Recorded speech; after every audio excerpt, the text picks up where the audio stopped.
yeah. Tell me about yourself, man. Me? I'm Tequemusic. But my real name is Retabile Lahoa, and I'm from Orange Farm. I'm a self-taught music producer, and then I started producing in 2012. Yeah, that's when I was introduced to FL Studio, and yeah, since then I've been producing music. Okay. Yeah. In terms of so you started in 2012. Yeah. Did you do anything music related before then? Nah. Not really. Not really. I only got introduced to the software then. Actually, I used to collect music. I used to like CDs.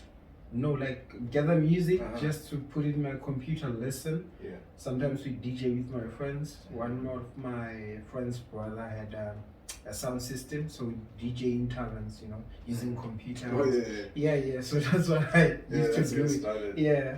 Okay, so then from there you got into, how did the transition then happen? How did you then move into production? Yeah, production. I was more into, when I listened to music, I used to wonder how did they do like a certain sound, So I met a friend who was into production. So I was like, man, I want to know how to do music, because I used to collect a lot of dark Apple music. So you use like sounds that I like, yo man, how did this guy come up with this? So yeah, then a friend of mine introduced me to FL Studio. Then he showed me how to make those sounds, and then I was like, no, I'll take it from here. Then yeah, I've been pushing ever since. And then, so genre wise, because when we met, you were making everything, I think, when we started. Yeah. But where you mentioned the couple. Yeah. So where did you start genre wise? It was Afro tribal. Yeah, but I was more into soulful stuff. Yeah, I used to like Afro tribal, but I couldn't do it. Yeah. But then, yeah. Okay. I couldn't understand how he did. I didn't know about loops, sound loops, So I thought, maybe this is not for me. Yeah. But as I learned about production, then I started challenging myself. I got into it, did a bit of it. Unfortunately, it wasn't that big anymore, so I had to change how. And then I was like, nah, man, I can't be like a guy who does one thing. So I got into knowing how to do other genres. Like I was fascinated by EDM, but I couldn't do it. But I kept on forcing myself. Yeah, and then with hip hop, the same thing, trap, yeah, and eventually, like I do everything. Yeah. Yeah, no, you do, and it's dope, man. It's I think it allows you to be versatile when people ask for certain genres. Yeah. Do you think it sometimes holds you back because you do so many genres, that it holds you back? Yeah, sometimes I believe it holds me back because of on genres like house, where like I told myself I want to do house. I've seen results. Whereas when I try to do EDM and then try to do hip hop, people don't really understand what I do. So I decided, you know what, let me do house. Then it got me to a song I did with Wee. It got me to a song I did with Retabile. Then we had more. So now there are more features coming. Yes. Yeah. So and it's all within one genre. It's one genre. Okay. So yeah, I think you can do other genres, but at least maybe if you can have a signature of yourself, then once you get there, then you can show people that I can also do that. Yeah, I can. Yeah. Okay. Tell me about that Winnie track. I've heard a lot about the Winnie track. This track. How did that come about? Actually, there's a guy called Melus. I think he's a writer at Winnie K music records. So he posted in 2020. He posted on Facebook that producers from Orange Farm should send him beats so that we can help Retabile do an album. Specifically from Orange Farm? Yeah, from Orange Farm. Do you know why? I think maybe he was trying to build, but because community. you know Orange Farm, like things are slow that side. Mm-hmm. So I took the numbers. He left his numbers there, and a couple of friends shared the post. They're like, "Yeah, man, try." I'm like, man, I'll do it, man. Yeah. I sent a beat. He didn't respond.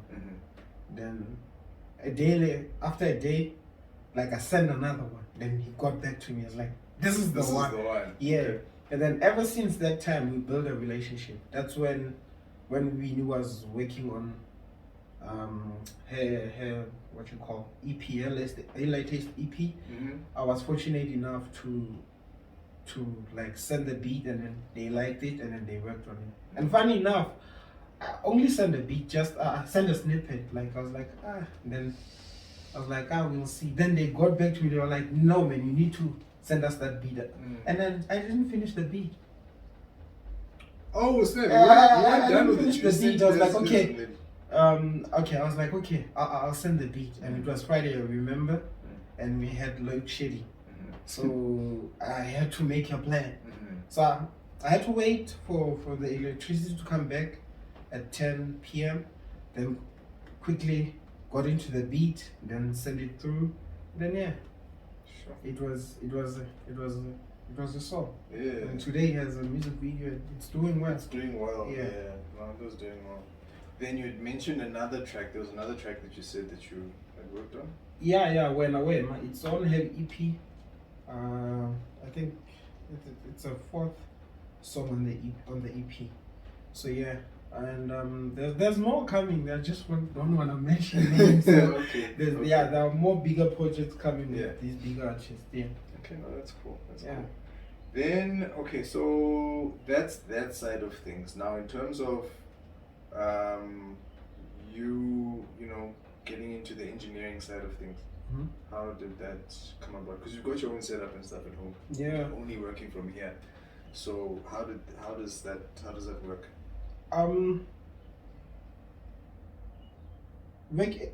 Me getting into engineering, I was worried about how my music sounds. You know, how my beats sound, because they didn't sound like clear. So I heard there was something called engineering. So I had to go into YouTube and check what's engineering. Then that's where I got the information. Then started to learn through YouTube, and and meeting people like you know, who know better than me. You know, so I grabbed that information, used it, and today I believe I'm tech music, and people are still trying to know me, and they're getting to know me. So I'm slowly growing. No, that forward momentum is important. Yeah. Then you record as well. Yeah, I do record. I actually run the same business at home. So I record, mix and master. I sell beats.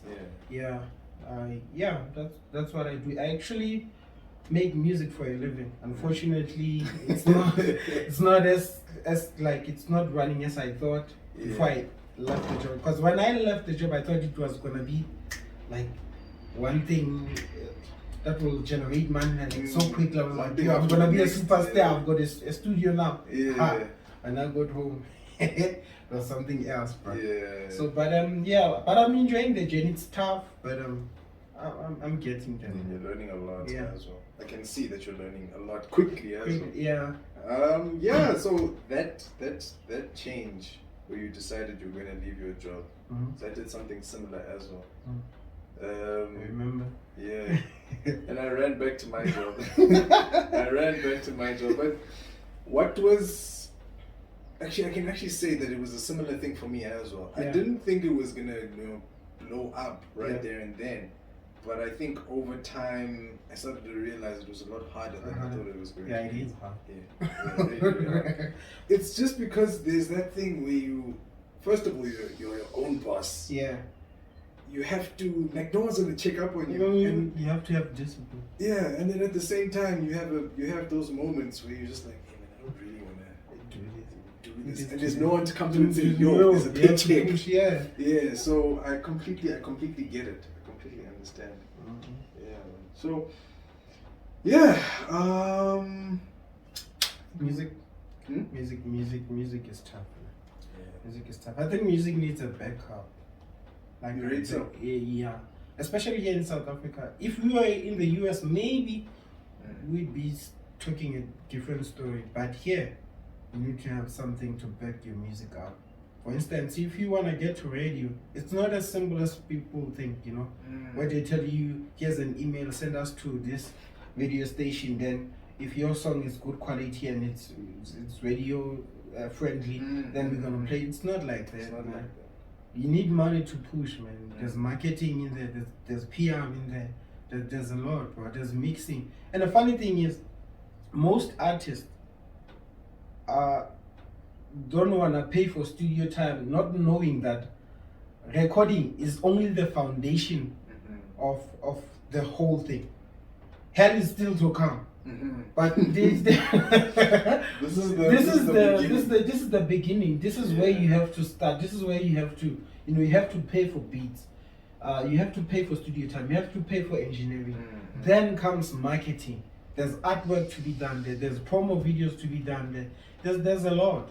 And people seem to have a problem with recording. Why is that? Why do you think? I don't know, man. I feel like people take music as a shortcut to success. So they think maybe if we don't pay for studio time, we'll blow up and then come back later. Like, I don't know how to put it, but yeah, they think it's a shortcut to some. Do you find resistance? Because I think you're speaking from experience. Like, yeah. Do you find resistance when people come to the studio and you say that you want them to, you want to develop the artist, you want to work with them, you want to see them doing well. Well, yeah. Right? Yeah. Do you find that when it comes time to now say, okay, fine, here's the bill. Yeah. It's time to pay for the services that I've given you, yeah. the time that I've put into all of this. Yeah. Is that where people are resistant? Yeah. I think people expect free stuff, especially if you are like me. I'm from a township, so people tend to take you seriously where you are, like in the bars, like in the play. That's why they start, when they see this whole thing, that's why they start to take you serious. I do this from my bedroom. So if you come here and record and then like say here's the bill, it's 1,000 rand for recording, mixing and this and that, then nah man, you can't be charging us this. You see, so I tend to meet up with people who are like that, who are they forget that this is a business. It doesn't matter where I do it, as long as I give you quality music, then you'll have to pay. And that's the thing. Yeah, I think that's that step, because I've been thinking about it. I'm like, we're from very different worlds. Yeah. And I look at it and I'm like, how does one make the transition from being in that setting? Yeah. And okay, firstly, attracting clientele out of that setting, it's easy because we've got the internet, and if the music is good, then someone's going to hear it. They're gonna be like, yeah, I actually want to work on that. Exactly. But in terms of now stepping out of that, is it a case that where you feel like, okay, let me ask, are there people that do pay for services? Yeah. That's the first question I want to ask. There are people that pay. They are. Yeah, because there are people that respect their art. Yes. They know in order to get what they want, they have to pay. Okay. Yeah. So and I sometimes work with artists which maybe they are good but they can't pay. I can work with them because I can tell I'm not wasting my time. I'm not wasting my energy, my resources. I'm not wasting anything. You see potential. Yeah, I see potential in them.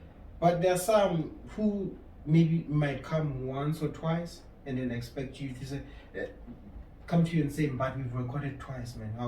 Why don't you like give us a free studio time? I'm like, no, this is a business. Unfortunately, it can't work that way. And those ones happen to be like they lack, for like there's a lot. Some can't write, some can sing but can't write. So it's a problem, though. So then, going back to what you were saying about the foundation, do they even, maybe what they need is to possibly even just step back from the studio, and then try to go and work on themselves. Yeah, people don't want to work on themselves. They don't. What do you mean? Artists.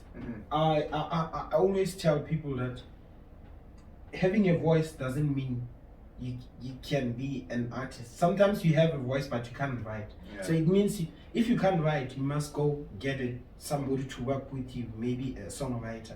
Then come to me as a producer, get into the mic, do a song, and then have. But people don't want that. They just want shortcuts.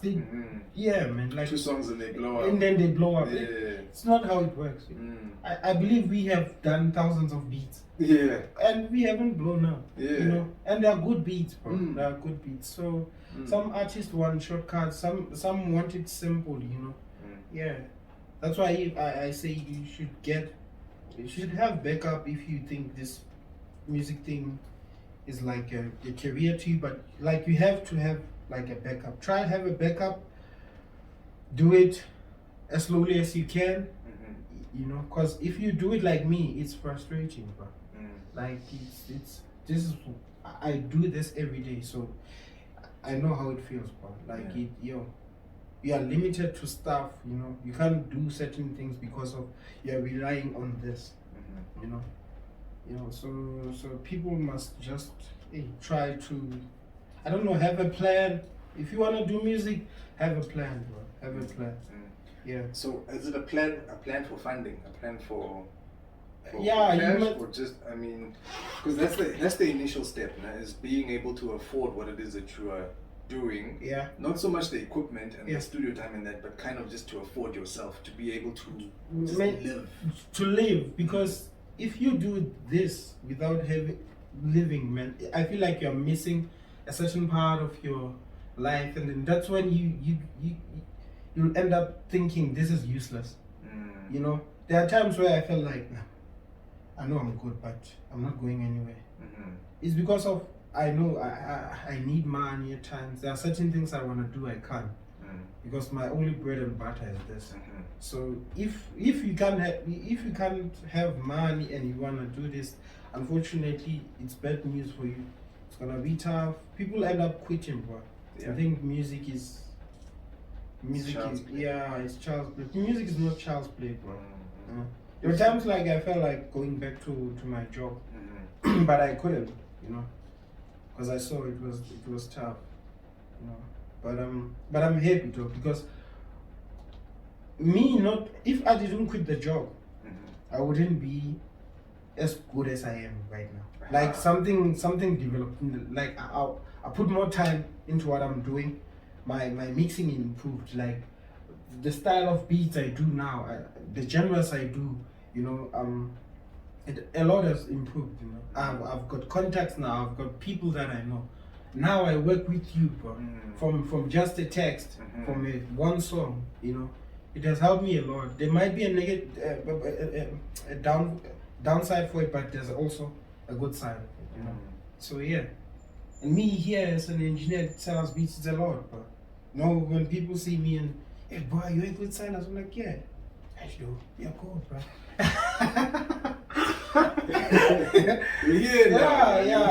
Yeah. So yeah, man. But I'm happy. I'm happy for all the experiences because I've learned a lot. You know, from people I'm surrounded with, from you know, from friends, family, relationships, whatever. You know, the knowledge. You know, yeah. I've started doing things I've never done. Like we were talking about reading books. If I was working in Silas and doing music, there wouldn't be time for reading. You know, those things, like the videos I watch on YouTube, you know, people I follow, you know, the channels that I